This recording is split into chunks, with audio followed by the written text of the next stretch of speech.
So the Child Protection and Family Services Agency, that's the CPFSA, reported in March that it had removed some American teen boys from the Atlantis Leadership Academy in Treasure Beach.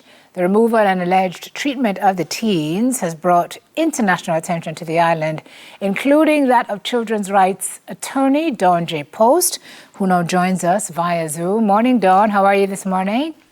Good morning. Thank you both for having me. Thank you for joining us. Tell me what drew your attention to this case. So one of the specialties that I have based here in New York City is that of youth who've been adopted and are no longer living with their adoptive families. And so I had been contacted by Chelsea Maldonado, who is a survivor of Tranquility Bay, who had been contacted by a parent, and there had been information provided that, in fact, there were a number of adopted youth whose families no longer wanted them and were not planning for their return when contacted by the embassy or allegedly by CPFSA. So I wish to be able to help provide my expertise. The social service and child welfare system in the United States is very complex, and it looks very different in every state. And so I simply wanted to be an advocate for the boys in terms of helping find them safe and appropriate placements back in the United States. Oh, okay. So we've heard terms like abuse, exploitative. Yeah. What are the concerns about the academy and its operations that are of particular issue to you? Well, of concern is what has been described to me by the boys as some techniques that you would find in oppressive regimes. For example, putting youth in stress positions, which is a common tactic used during some form of torture, and having to be in those stress positions for hours at a time, being kept awake for days at a time, being beaten. A particular target was one of the special needs youth, and there was some pretty extreme physical abuse that was perpetrated against him.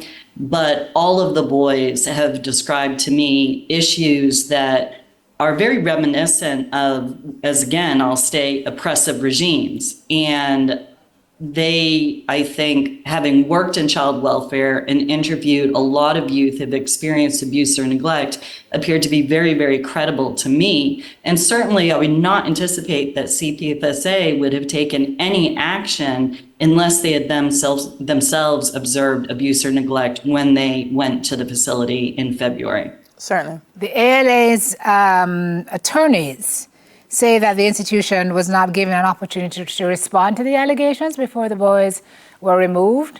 Know you anything of this or anything that they have subsequently said? Well, certainly in the United States, when Child Protective Services sees abuse and neglect and sees an imminent risk to children, they're going to take immediate action. And I would imagine that that would be the same in Jamaica, is that there was an immediate need to protect the youth. In terms of being able to respond to the allegations, I would note that the owner, Randy Cook, has never presented himself to court. I'm sitting there listening, and I've seen the questions on social media, Dawn, so forgive me for asking, but people will say, so didn't someone do their background check on the school? Why would you send your child to the school? Did you do any research? What did you know about the school? Why would you send your child to the school? I mean, so the troubled teen industry, I would say, is a uniquely American issue. And in fact, it's not uncommon for here in the United States to have the same unlicensed, unregulated facilities. There are some states that cater more to those facilities because of religious exemptions.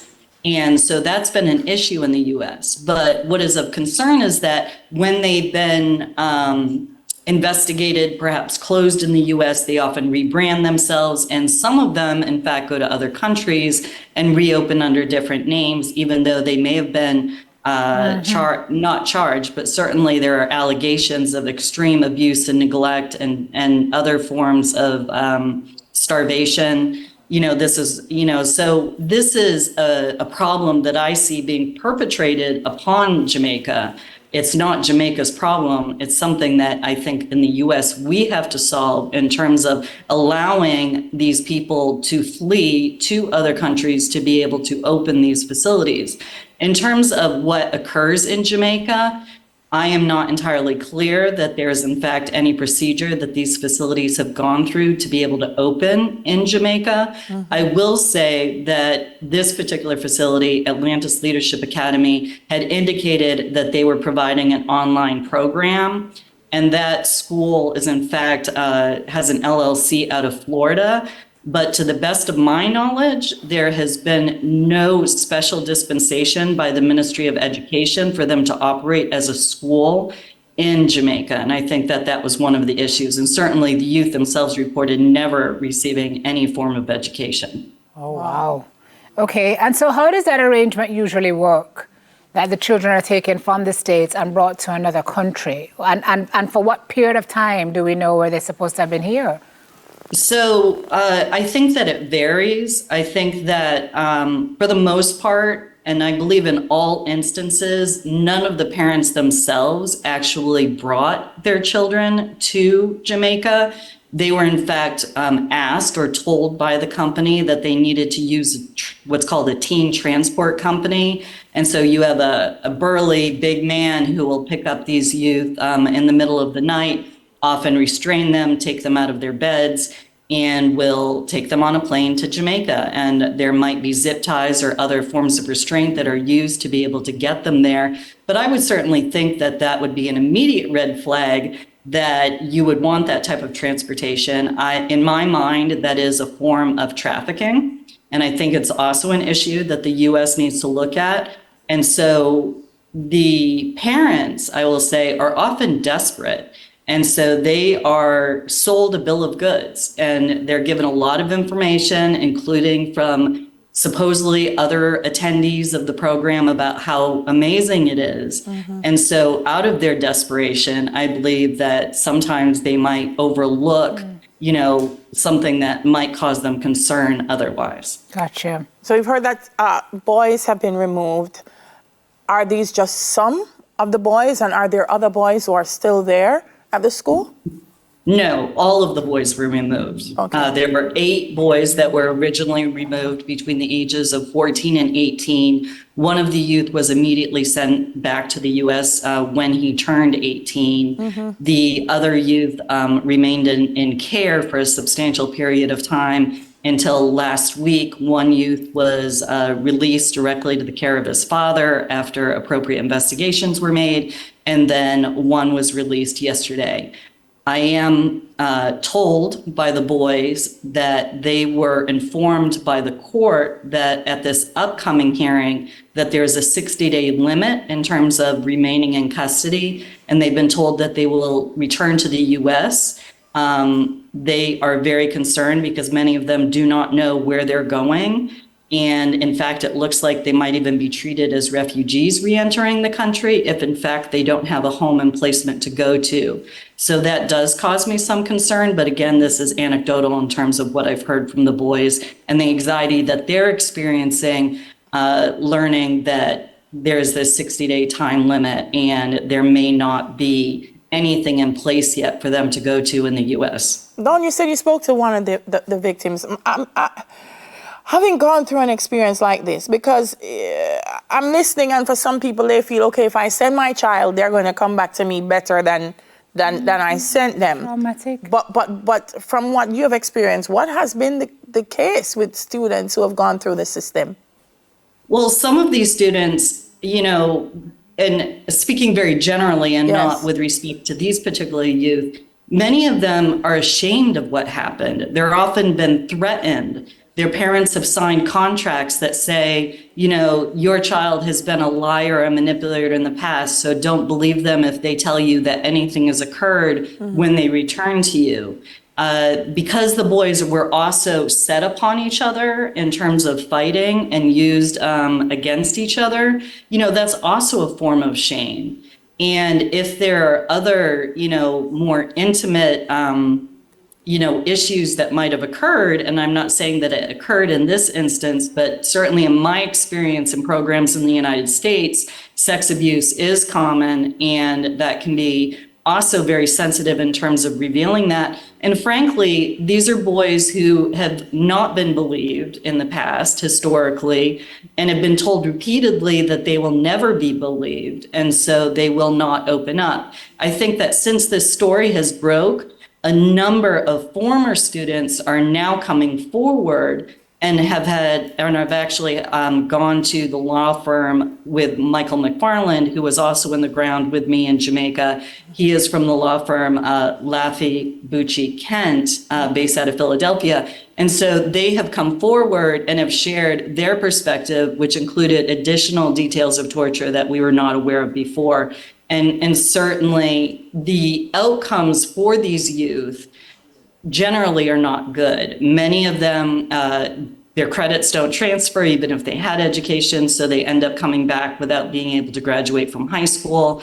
Their behaviors, I can't say what would happen in terms of their behaviors, but certainly out of some of the big facilities that have been closed in the U.S., there have been suicides after the fact. There are a lot of concerns in terms of the emotional health of these young people when they escape these programs. Which leads me to my next question, Dawn, and probably one of the final, because we're running out of time. What kind of psychosocial support is provided for these young men when they get back? Is there somebody who helps them work through the trauma that they have experienced? I mean, obviously ongoing trauma for a long time in their life where they ended up here, but who helps them through this? Well, certainly it's part of my intention, and I did go to the island pro bono to be able to help advocate for these boys to ensure that that's put into place. But before we do go off air, I do want to point out that there's another facility in Jamaica with 150 adopted youth. And this is, in fact, a facility that is closely connected with an institution that was closed due to torture here in the United States called Miracle Meadows. And all of the leadership, all of the 501c3 officers, many of the staff can all be tied back to that facility. And that facility is called YOVA, Youth Vision Academy. And so I'm gravely concerned about the fact that this place is now operating in Jamaica. And, just to give you an example, the founder was accused of egregious examples of physical and sexual abuse. And some of them have changed their names slightly in terms of how they look here in Jamaica versus the names that they used in the United States.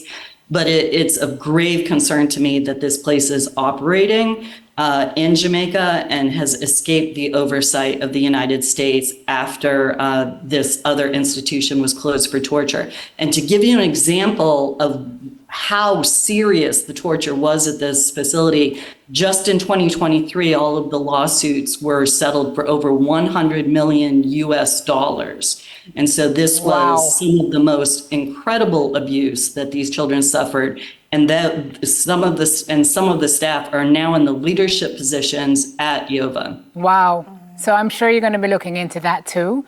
So we're going to hear more about that and then more about this as far as next steps. Thank you so much for joining us this morning, Dawn. We really appreciate it. You're very welcome. Thank you for having me. Good. Dawn J. Post, litigator, reformer, instructor, and children's rights attorney. After the break, everybody, we're mining success with the managing director of the Jamaica Bauxite Mining Company. We're back with that after this.